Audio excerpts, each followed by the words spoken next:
Assalamualaikum warahmatullahi wabarakatuh. Kawan-kawan sekalian, salam udut dan salam ngopi. Bertemu lagi bersama Om Bob dalam telusur dan tutur sejarah. Dan pada malam hari ini, Om Bob berada di Kabupaten Magelang. Tepatnya di Mundilan, lebih tepat lagi di kawasan yang disebut dengan desa, ya. Namanya Gunung Pring. Nah, saat ini Om Bob tepat berada di tengah-tengah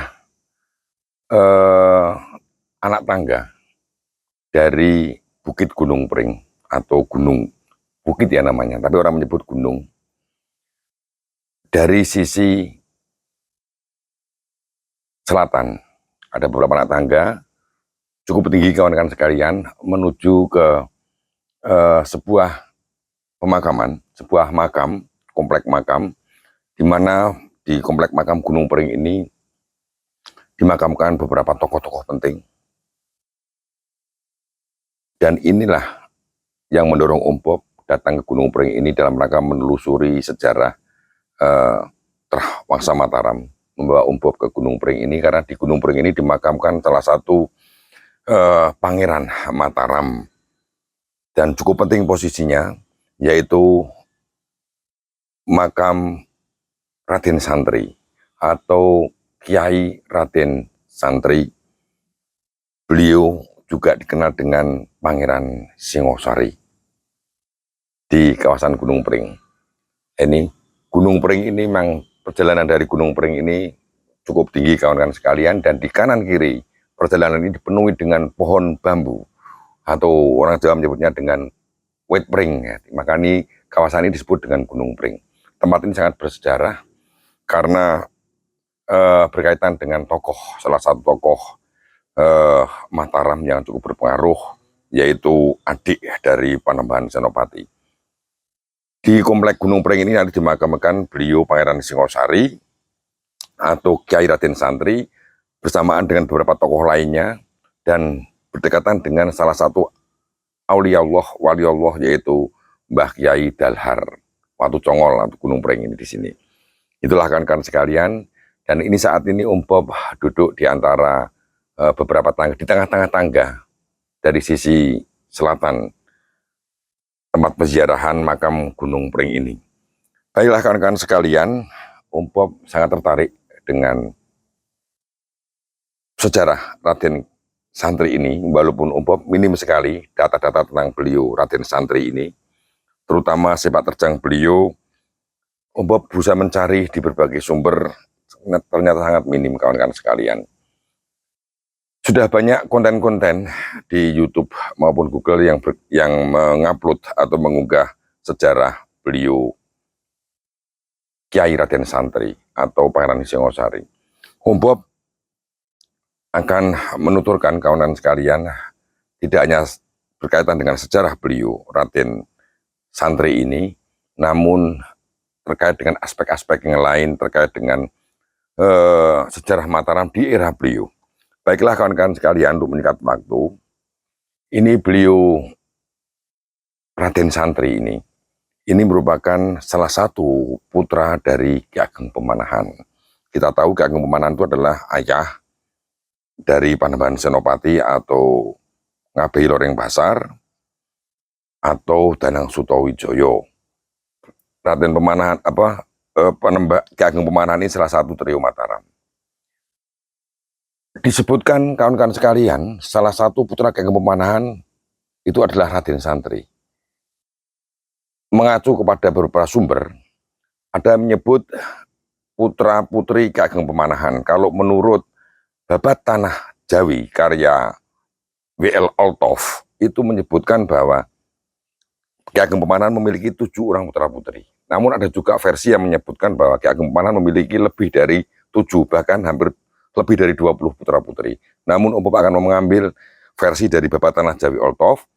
Ki Ageng Pemanahan memiliki Ki Ageng Pemanahan ini adalah Wong Agung Mataram, ya karena sekalian, memiliki 7 putra putri. Yang pertama adalah Bagus Surbu.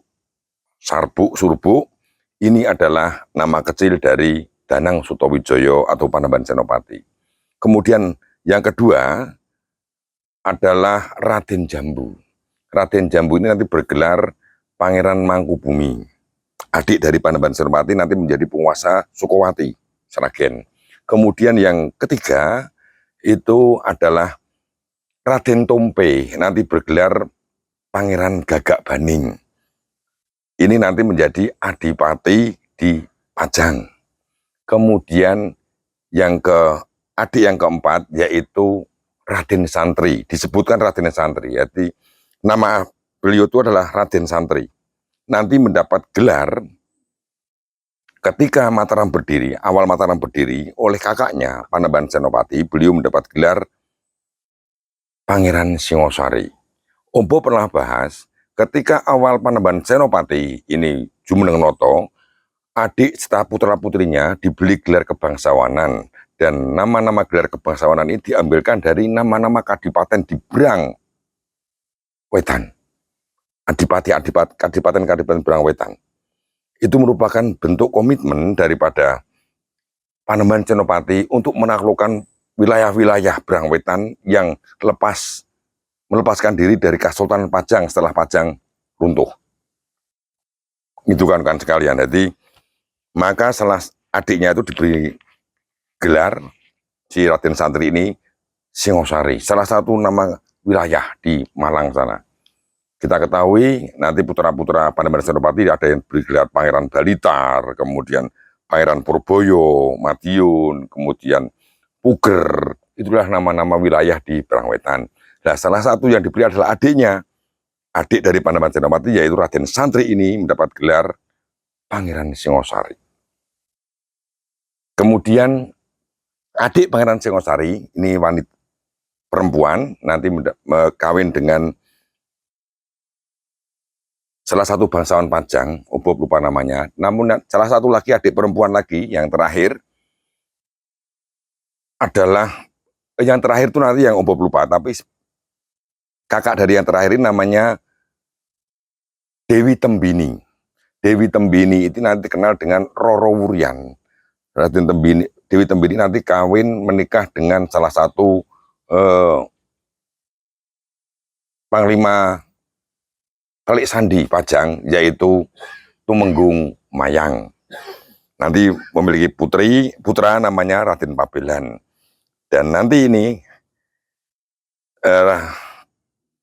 Dewi Tembini inilah yang melaporkan penangkapan, dibuangnya Tumenggung Mayang oleh Sultan Pajang ke Semarang.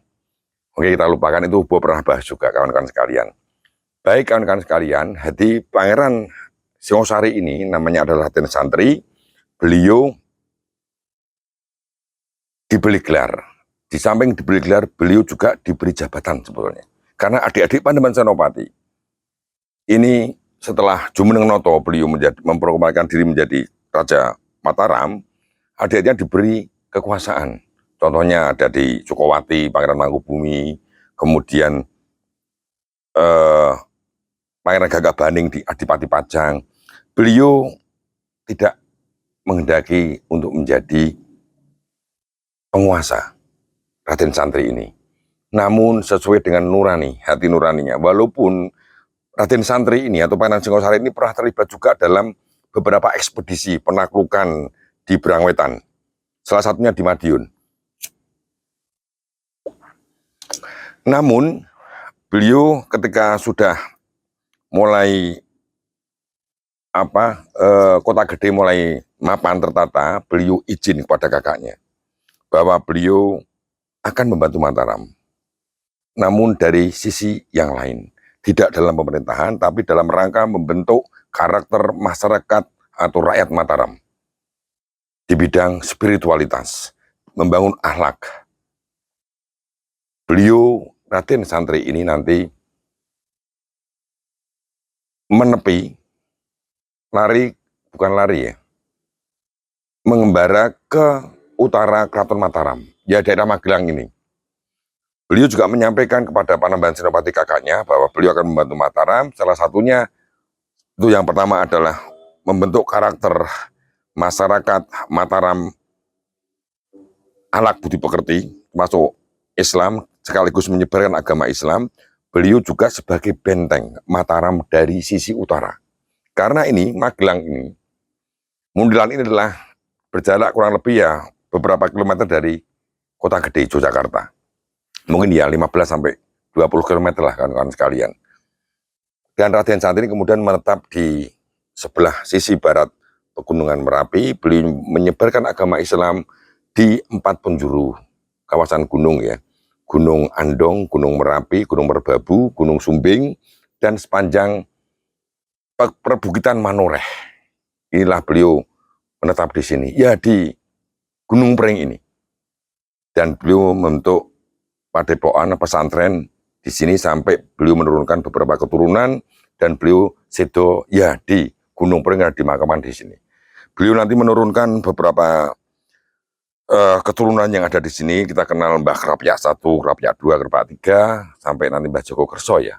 Nanti di sini semuanya. Jadi banyak versi memang kawan-kawan sekalian yang Opo perhatikan di channel YouTube itu. Ada yang menyebutkan beliau adalah Raden Santri kedua. Ada juga yang menyebutkan beliau adalah, yang menarik ini, ada yang menyebut juga beliau nanti karena keturunannya itu memakai gelar Krapyak, Mbah Krai Krapyak, ini dikaitkan dengan Pangeran Sedo ing Krapyak atau Sultan Panembahan Sedo ing Krapyak, yaitu Anyakrowati. Karena apa? Ada yang menyebutkan bahwa Pangeran Singosari ini tidak lain adalah bukan adalah Raden Wuryah. Ini menarik sekali buat Om Bob, karena ada yang menyebut bahwa Raden Santri ini tidak lain adalah Pangeran Raden Wuryah atau Pangeran Martapura. Nanti Om Bob akan bahas sedikit masalah itu. Baiklah kawan-kawan sekalian, ini sekilas tentang beliau, keberadaan beliau Raden Santri ini. Dan nanti terkenal beliau menyebarkan agama Islam dan mendidik murid-muridnya. Banyak sekali murid-murid yang datang ke Watu Congol ini. Karena daerah ini juga disebut Watu Congol atau Gunung Pring untuk menimba ilmu, sekaligus beliau Kiai Raden Santri ini menyebarkan agama Islam di 4 penjuru gunung tadi itu. Kenapa beliau seorang bangsawan yang seharusnya menduduki jabatan penguasa di berbagai kadipaten, tapi memilih jalan hidup yang lain? Kawan-kawan sekalian, kalau kita cermati, tidak heran ini yang menarik Om Bob. Karena Om Bob memperhatikan dari periodisasi sejarah sebelum Mataram dan nanti setelah Raden Santri sendiri, banyak juga tokoh-tokoh dari bangsawan Mataram yang memilih jalan hidup seperti Raden Santri. Ini adalah hal yang wajar karena apa, kawan-kawan sekalian? Semenjak runtuhnya Majapahit dan beralihnya imperium di tanah Jawa dari Majapahit ke Demak, ini sudah berganti kiblat dari peradaban Siva Buddha, Hindu Buddha, ke peradaban Islam. Dan ini tidak bisa lepas dari peran para penyiar-penyiar agama Islam di tanah Jawa. Ya, para wali-wali itu. Para wali yang kenal dengan wali 9 dari generasi 1, dari mulai generasi 2 sampai generasi ke-6, wali 9 itu, ini memiliki misi dengan memperkuat pemerintahan, sekaligus memiliki misi untuk penyebaran agama Islam. Dan penyebaran agama Islam akan lebih mudah kalau penguasanya juga beragama Islam. Maka 3 imperium kerajaan yang ada pasca Majapahit runtuh, yaitu Demak, kemudian Pajang, dan Mataram, ini bercorak Islam dan memiliki misi tentang penyebaran agama Islam. Disinilah peran para wali-wali menanamkan nilai-nilai ini. Ada yang spesialis untuk kekuasaan, ada yang spesialis untuk jalan spiritual. Ada juga yang dua-duanya nanti. Satu di pemerintahan, satu juga, beliau juga memiliki kecerdasan manajerial kekuasaan dan kecerdasan spiritual. Om Bob akan bahas satu persatu kawan-kawan sekalian. Kita mulai dari Demak. Demak, Raden Fatah, beliau di samping seorang sultan, beliau pemimpin pemerintahan, beliau juga pemimpin agama. Raden Fatah. Karena dia juga murid santri daripada Sunan Giri. Nanti keturunan Raden Fatah. Semua murid-murid Raden Fatah, semua putra-putra Raden Fatah adalah santri-santri baik dari Sunan Kudus maupun Sunan Kalijogo. Dan keturunan dari Sunan Prawoto, cucu dari Raden Fatah ini, yaitu Raden Wirasworo, nanti memilih jalur syiar agama Islam.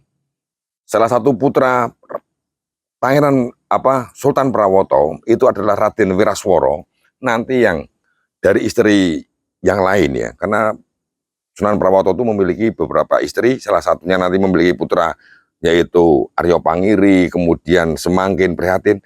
Namun catatan di Ponorogo, yaitu di Pondok Pesantren Gebang Tinatal Gasari, leluhur-leluhur dari Kiai Muhammad Besari adalah Raden Wirasworo, putra dari Sunan Prawoto. Ini ada yang jalur agama, namun ada juga jalur pemerintahan. Kemudian Pajang, kawan-kawan sekalian. Pajang itu ada yang dipersiapkan untuk memegang pemerintahan, yaitu Sultan Hadiwijoyo. Namun generasi berikutnya, putra mahkota Pangeran Benowo, tidak tertarik dengan pemerintahan, namun lebih tertarik dengan syiar Islam. Ini tidak kebetulan, kawan-kawan sekalian. Di samping itu gen daripada keturunan juga ada arahan-arahan daripada para wali. Umum meyakini itu. Ini hanya hipotesa, kawan-kawan sekalian. Karena apa? Pangeran Benowo, orang lemah lembut itu memang dipersiapkan untuk menyebarkan agama Islam. Di samping nanti, kawan-kawan sekalian, ada juga karena melalui indoktrinasi, sosialisasi terkait dengan norma-norma agama Islam kepada leluhur-leluhurnya nanti akan menurun kepada penerusnya.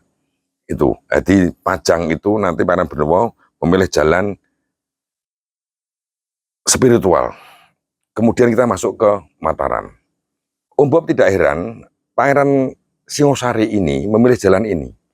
Kita telusur satu persatu silsilah daripada Raden Santri atau Pangeran Singosari. Adakah yang memiliki gen atau ketertarikan, keminatan ke masalah syiar agama Islam? Karena leluhur dari Pangeran Singosari ini sangat akrab dengan para wali, bahkan menjadi murid santri daripada para wali. Kita urutkan, kawan-kawan sekalian. Nasab daripada Raden Santri. Raden Santri atau Pangeran Singosari, putra ayahnya adalah Ki Ageng Pemanahan. Ki Ageng Pemanahan, beliau adalah murid daripada Sunan Kalijogo yang lebih memilih ke laku spiritual, tapi lebih mengarah kepada wahyu kekuasaan. Ki Ageng Pemanahan. Dari sejarah Ki Ageng Pemanahan, beliau laku tiraka sampai ke untuk mengejar wahyu, untuk mengejar kekuasaan sampai ke Kembang Lampir bersama Ki Ageng Giring, kemudian ngikut Saimbara, ini adalah menggapai kekuasaan. Bukan berarti beliau meninggalkan syariat Islam, tidak, tapi lebih kepada kuat di bidang pemerintahan. Kemudian Ki Ageng Pemanahan atau ayah Ki Ageng Pemanahan atau kakek daripada Pangeran Singosari, yaitu Ki Ageng Ngenis. Ki Ageng Ngenis adalah tokoh yang arif bijaksana, lebih ke spiritualitas. Kita tahu bahwa Ki Ageng Ngenis merupakan salah satu penasihat spiritual di Keraton Pajang. Ki Ageng Ngenis merupakan penyiar agama Islam di daerah Surakarta Laweyan yang mengislamkan orang-orang Pajang, Ki Ageng Ngenis. Nih, beliau tidak tertarik dengan pemerintahan. Pun demikian dengan ayah Ki Ageng Ngenis, berarti buyut dari Pangeran Singosari, yaitu Ki Ageng Selo. Ki Ageng Selo adalah tokoh yang menjadi murid juga dari Kanjeng Sunan Kalijogo. Beliau lebih mendalami ilmu-ilmu kebatinan, ilmu-ilmu syariat, agama Islam, daripada kekuasaan. Bukti bahwa beliau tidak tertarik dengan kekuasaan ketika Ki Ageng Selo ini mengikuti Saimbara di Demak. Beliau sebetulnya memiliki syarat untuk menjadi Wiratamtomo Demak.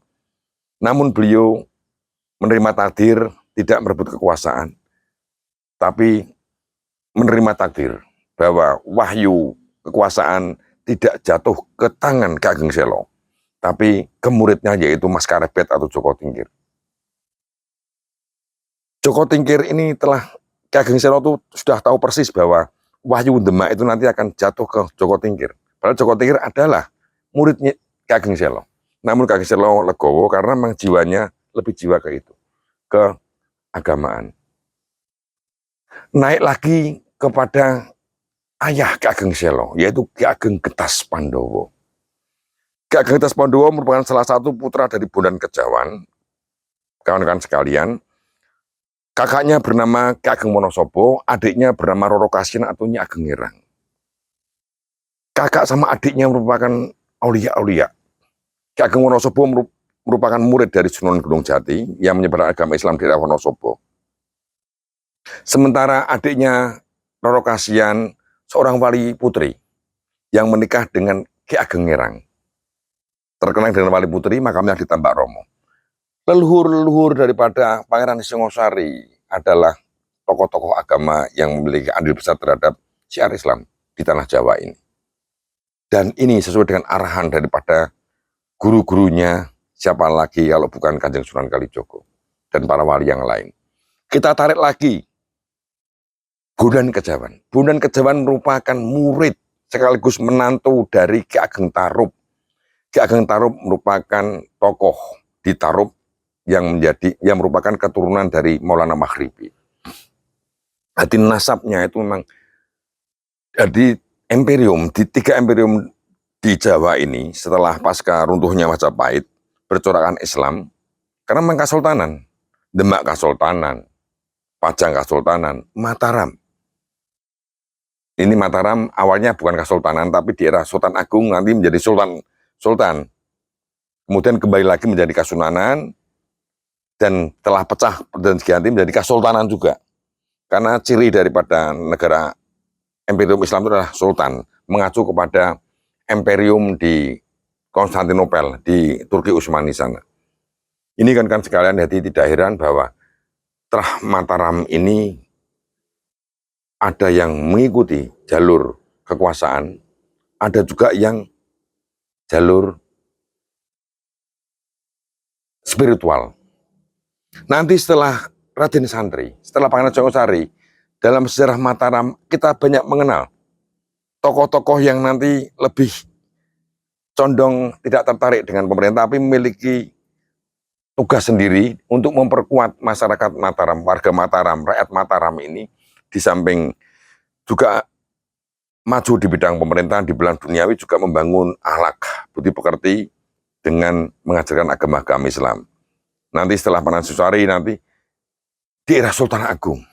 Sultan Agung itu sultan yang luar biasa, raja terbesar yang memiliki kecerdasan intelektualitas, memiliki kecerdasan spiritualitas, memiliki kecerdasan sastra yang luar biasa.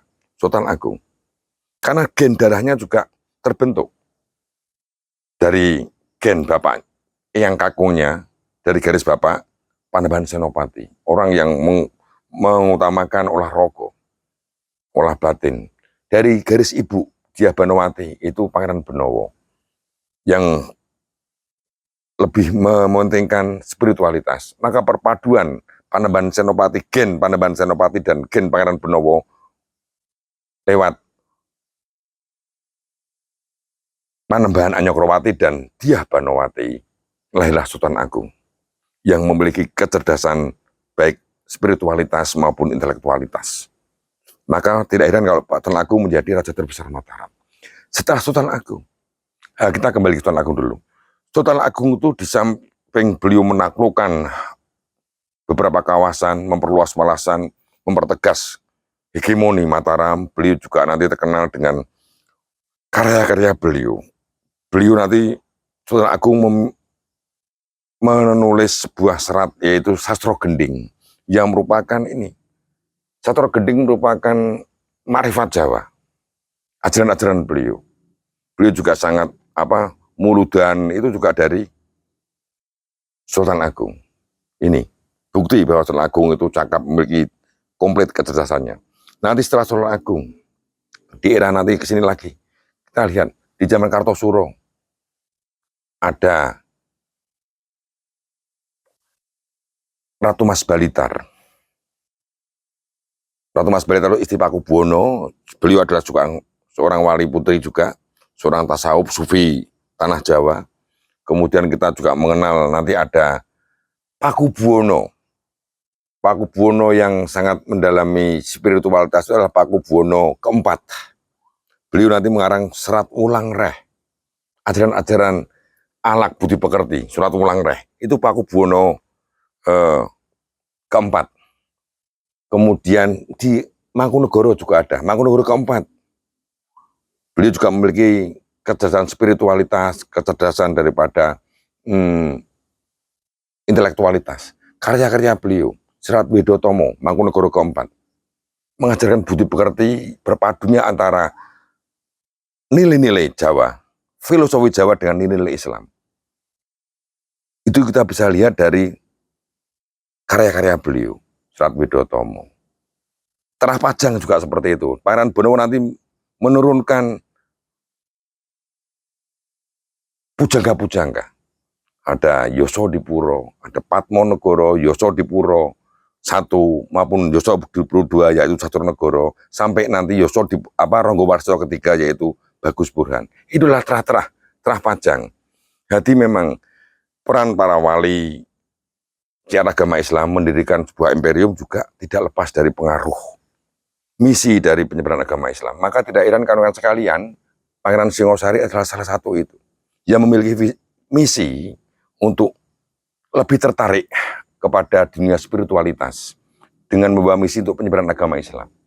Inilah sekilas tentang Pangeran Singosari, kawan-kawan sekalian. Beliau menyebarkan agama Islam di daerah ini sekitar 4 penjuru gunung tadi itu, dan beliau sangat dihormati sampai saat ini. Keturunan-keturunan beliau memiliki andil terhadap pembangunan karakter atau pembangunan karakter setelah penyebaran agama Islam di Muntilan ini.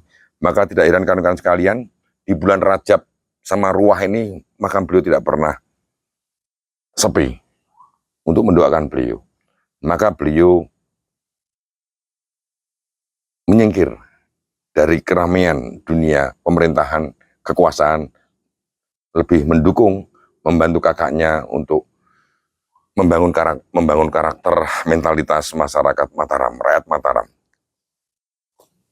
Ada satu lagi kan sekalian, sangat menarik, kawasan Gunung Pring ini.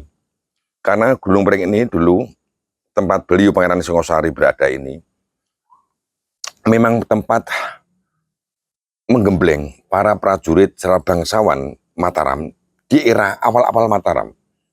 Ya di sini. Salah satunya kawan-kawan sekalian, tadi Ubom menyebutkan bahwa salah satu konten tentang beliau Pangeran Singosari ini menyebut bahwa beliau adalah tidak lain adalah Pangeran Martapura atau Raden Wuryah. Ini menarik sekali. Nanti Ubom kapan-kapan akan Ubom bahas. Ubom teringat ketika membahas Trah Kolopaking atau Trah Arumbinang ya. Trah Arumbinang di Kuto Winangun, ketika Om Bob membuat konten, nanti dilihat lagi kawan-kawan sekalian, sejarah Pangeran Bumitirjo. Pangeran Bumitirjo itu merupakan adik dari Raden Wuryah atau Pangeran Martapura. Pangeran Martapura, Raden Wuryah, dan Pangeran Bumitirjo ini merupakan adik tiri dari Sultan Agung Hanyakrokusumo yang sempat menjadi raja. Raden Wuryah ini sehari, kemudian dalam berbagai literatur disebut beliau Gelah Grahito atau catat mental. Namun kawan-kawan sekalian, ketika Om Bob membahas Pangeran Bumitirjo, Om Bob membaca sekilas bahwa Pangeran Bumitirjo, Pangeran Wuryah ini nanti menjadi tokoh agama yang luar biasa. Om Bob sedang menelusuri data-data dan buktinya bahwa Raden Wuryah ketika beliau setelah lengser dari Raja Mataram ketiga, beliau oleh pihak keraton, oleh Sultan Agung dikirim ke Gunung Pring ini, di Watu Congol ini, untuk menimba ilmu di Gunung Pring, menimba ilmu agama. Dan nanti ketika pemerintahan bergeser dari Sultan Agung ke Amangkurat pertama, Raden Wuryah ini termasuk salah satu ulama yang kena pembersihan, terbunuh oleh rezim Amangkurat I, karena beliau seorang ulama. Karena terbunuhnya Raden Wuryah ini, bersama dengan beberapa tokoh ulama yang tidak mendukung Amangkurat I, ini yang mengakibatkan nanti Pangeran Bumitirjo lari ke Panjer, Kebumen. Salah satunya karena mengetahui kakaknya telah terbunuh. Maka untuk menghindari itu, Pangeran Bumitirjo lari meninggalkan keraton Pleret menuju ke Panjer. Nanti ketemu dengan keturunan dari Adipati Panjer, yaitu Tumenggung Bodronolo ya. Tapi era itu sudah ketemu sama Bodronolo. Tapi era itu sudah bukan Bodronolo lagi, tapi adalah Kertowongso. Ya. Tumenggung Kertowongso nanti yang akan menolong Bumitirjo mendapat tanah lungguh di tepi sungai, kawasan Sungai Loulo ya, Kali Loulo. Lah, Pangeran Bumitirjo sendiri merupakan seorang kiai, disebut dengan Kiai Bumitirjo. Kiai Bumitirjo ini, beliau nanti menjadi penasehat keagamaan di era Sultan Agung. Om Bob meyakini Raden Wuryah, Pangeran Bumitirjo, yang merupakan adik Sultan Agung, sempat nyantri di Gunung Pring ini. Nah, ini teka-teki buat Om Bob. Di Gunung Pring inilah Pangeran Wuryah disembunyikan atau dikirim nyantri. Dan itu memperkuat Om Bob bahwa narasi sejarah yang tertulis bahwa Raden Wuryah merupakan menderita gerah gerahito atau cacat mental, Om Bob tidak meyakini itu. Ini adalah yang lebih daripada itu, bahwa Raden Wuryah memang masih kecil saat itu, 8 tahun, sementara Raden Mas Rangsang atau Sultan Agung sudah berumur 20 tahun. Maka win-win solution, Raden Wuryah sesuai dengan amanat daripada ayahnya, yaitu Panembahan Anyakarwati, dilantik sehari, kemudian digantikan oleh Sultan Agung Hanyakrokusumo.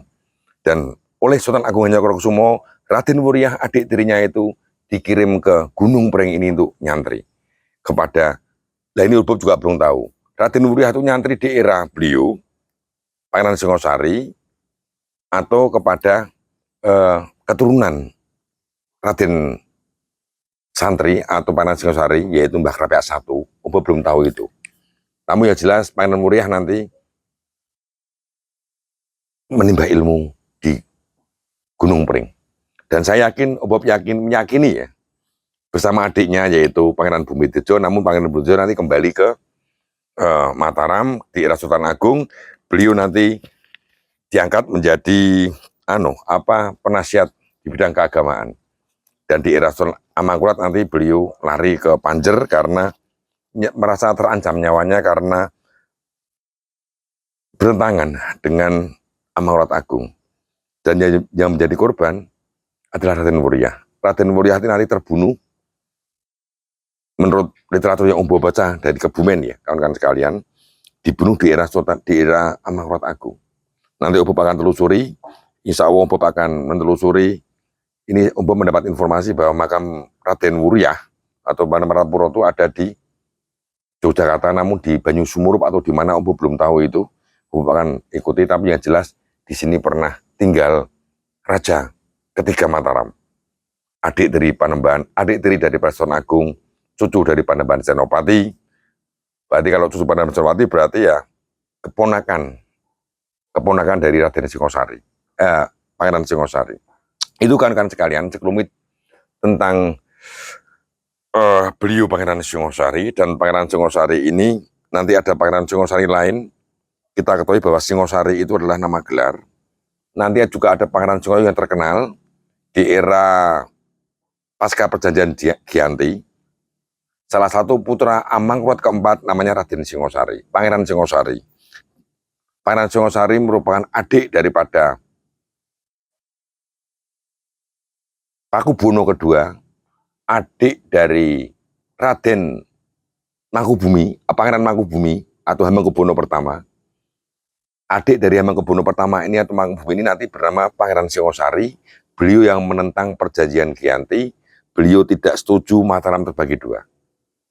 Beliau nanti lari ke Malang dan tertangkap di Malang, kemudian mau diasingkan ke luar negeri, beliau sedo dulu. Namanya juga Pangeran Singosari. Itu adalah putra dari Amangkurat keempat. Itu juga terkenal, kawan-kawan sekalian. Beliau juga mendalami spiritualitas. Namun beliau nanti takluk oleh menantu dari Kiai Muhammad Basari, yaitu Kiai Muhammad bin Ali kalau nggak salah. Itu kawan-kawan sekalian, atau kita tidak kaget bahwa dari terah bangsawan Mataram ada juga bangsawan-bangsawan yang tidak tertarik dengan dunia kekuasaan, namun lebih memilih jalan spiritualitas, menyeberang agama Islam, mendalami ilmu-ilmu agama. Salah satunya adalah Pangeran Singosari atau Raden Santri. Raden Santri merupakan salah satu adik dari Panembahan Senopati. Sebetulnya kalau kekuasaan jabatan, beliau dengan mudah menjadi adipati salah satu kadipaten di Mataram ini. Namun beliau izin sama kakaknya dan diizinkan oleh Raden Senopati untuk membantu Mataram lewat jalur yang lain, sekaligus membentengi Mataram dari sisi utara, ya di Gunung Pring di Muntilan ini. Itu kan sekalian yang dapat Om Bob sampaikan terkait dengan kawasan Gunung Pring dan Pangeran Singosari ini. Kurang lebihnya Om Bob mohon maaf kalau ada tutur kata yang kurang tepat. Silahkan kawan-kawan sekalian mengkomparasi dan mempelajari lagi sejarah Mataram, khususnya Pangeran Singosari ini, karena Om Bob sampai saat ini belum tahu dari mana beliau nyantri, karena ilmu agamanya dari mana, tapi Om Bob yakin betul bahwa beliau tidak lepas dari didikan kakeknya, yaitu Ki Ageng Ngenis. Karena Raden Santri ini lahir di Pajang. Dalam berbagai literatur, Pangeran Singosari ini lahir ketika Pemanan sudah menetap di Pajang. Dan wajar, ketika Ki Ageng Pemanan boyongan ke Pajang, Danang Sutowijoyo, kakak putra sulungnya ini berumur 8 tahun. Dan beliau adalah putra keempat dari Ki Ageng Pemanan, jadi lahir di Pajang. Nah, kira-kira lahir ya tahun 1560-an sekian, kawan-kawan sekalian, di Pajang. Dan saya yakin selama di Pajang beliau tidak bisa lepas dari kehidupannya, tidak bisa lepas dari bimbingan kakeknya, yaitu Ki Ageng Ngenis, yang merupakan penasihat, salah satu penasihat keagamaan atau spiritual di Pajang sana. Makamnya ada di Laweyan yang Obo pernah unggah, dan Ki Ageng Ngenis ini juga mengislamkan kawasan Laweyan sampai nanti salah satu pendeta Hindu yang bernama Ki Ageng Beluk itu masuk Islam dan puranya diserahkan kepada Ki Ageng Ngenis untuk menjadi Masjid Laweyan yang saat ini masih berdiri. Itu adalah kakek dari Raden Santri, dan Om Bob meyakini betul ilmu agama Raden Santri juga sedikit banyak dari pengaruh kakeknya, yaitu Ki Ageng Ngenis. Itu saya kira kawan-kawan sekalian, terima kasih atas apresiasi kawan-kawan sekalian. Salam udut kawan-kawan sekalian, salam ngopi, salam sejarah. Assalamualaikum warahmatullahi wabarakatuh.